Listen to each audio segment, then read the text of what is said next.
জিতছিলাম, মানে 16 রাউন্ড পর্যন্ত জিতেছি, আর 4টে রাউন্ড বাকি আছে, এবং ওই 5টা রাউন্ড, আর এই 5টা রাউন্ড কিন্তু টোটালটাই আমাদের এরিয়া, মানে 73, 82 এগুলো হচ্ছে আমাদের প্রায় 20-25 হাজার প্লাস হবে আরো।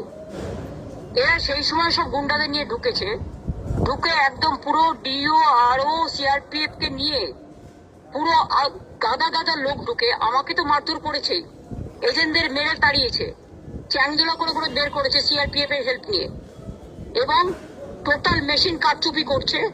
4টে কাউন্টিং এ আমাদেরকে, 5টা কাউন্টিং এ আমাদের কেউ নেই, এবং একতরফা মেশিন নিয়ে চলে যাচ্ছে উইদাউট সিলিং, এবং আমাদের কাউন্টিং এজেন্টদের উইদাউট প্রেজেন্স। আমরা কিন্তু হলেই বসে আছি, মানে বাইরে বসে আছি, আমাদের ভেতরে ঢুকতে দিচ্ছে না। এইরকম অত্যাচার, অমানবিক অত্যাচার। এক তো এসআইআর ভোট কাটা, 2 হচ্ছে এত মানুষকে ভোট, মানে বিশেষ করে ভোট দেওয়ার পরেও জোর করে লুট করছে, লোডশেডিং করে বিভিন্ন এলাকায় মেশিন লুট করেছে। তারপরে সকাল থেকে বিভিন্ন জায়গায় অন্তত 100টা সিটে আমাদের এজেন্টদের মেরে তাড়িয়েছে with the help of CRPF, এবং ডিওরা সেখানে একদম নিশ্চুপ ছিল, আরোরাও তাদের কিছু প্ল্যান করেনি, পুরো দিল্লির নির্বাচন কমিশনের ইনস্ট্রাকশনে করেছে। এই ইলেকশনটা বিজেপির সাথে আমাদের হয়নি, ইলেকশন কমিশন এই ডার্টি গেমটা প্লে করেছে, যে ডার্টি গেমের কোনো ক্ষমা হয় না। এখানে আমরা এখনো বলছি, আমরা 200+ সিটে আমরা এগিয়ে আছি, এগিয়ে ছিলাম, কিন্তু সেখানে সব কাউন্টিং এজেন্টদের ঘাট ধাক্কা দিয়ে বের করে দিয়ে ইভিএম মেশিন লুট করেছে।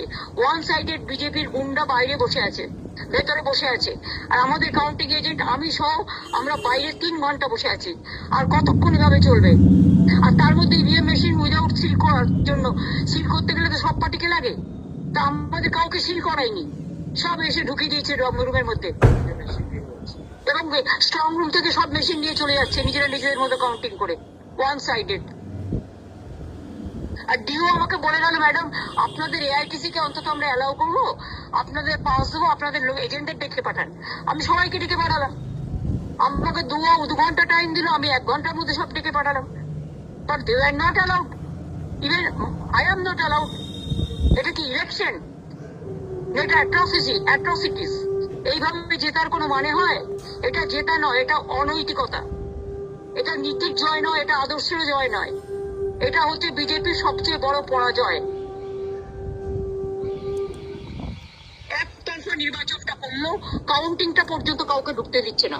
অনেক জায়গায় এখনো আমাদের জিতেছে, তাদের সার্টিফিকেটও দেওয়া হয়নি। ভ্যানিশ কুমার নিজেকে কি ভাবে? একদিন নিজে ভ্যানিশ হয়ে যাবে, তখন কি হবে? এটা চ্যালেঞ্জ হবে না? আমরা তো চ্যালেঞ্জ করবো, আমরা প্রত্যেকটা এভিডেন্স রেখেছি। ইভেন মনোজ অগরওয়ালকেও আমি টাইম টু টাইম